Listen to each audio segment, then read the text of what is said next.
Le temple hindou d'Angkor Wat a été bâti selon une numérologie sacrée, notamment autour du nombre 108.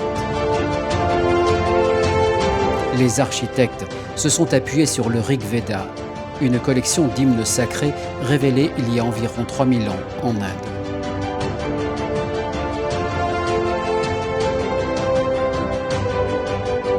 Grâce à ces textes, les sages indiens de cette lointaine époque connaissaient le diamètre de la Lune et du Soleil, ou encore la distance séparant ces astres de la Terre.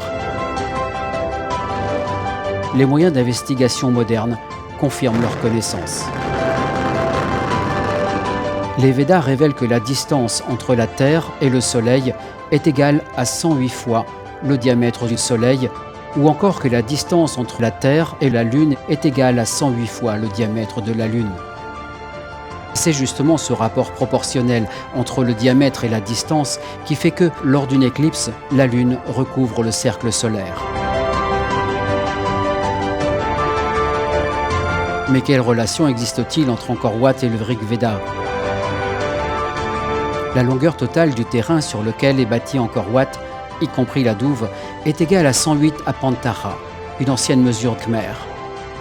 Sachant qu'un apantara mesure 14 mètres, soit 7 brasses de 2 mètres, la longueur de la terre d'Angkor Wat équivaut à 1512 mètres, ce que confirme la mesure.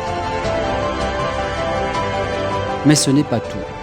La longueur du terrain à l'intérieur de la douve est égale à 108 fois le diamètre de la tour centrale. Quant à la largeur, elle équivaut à 108 fois le diamètre de chacune des 4 tours adjacentes. Ainsi, Angkor Wat est à l'image de l'univers où vivent les divinités du panthéon hindou.